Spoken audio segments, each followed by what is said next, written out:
In today's video, I'll teach you how to see all devices connected to Telegram account. First of all, launch open Telegram application. Make sure you're logged into your account. You can see over here, initially you'll be led to this kind of interface.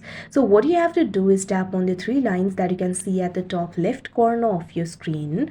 Now once you do that, you'll be able to find various options over here. You'll be able to find the options like my profile, new group, contacts, calls, etc.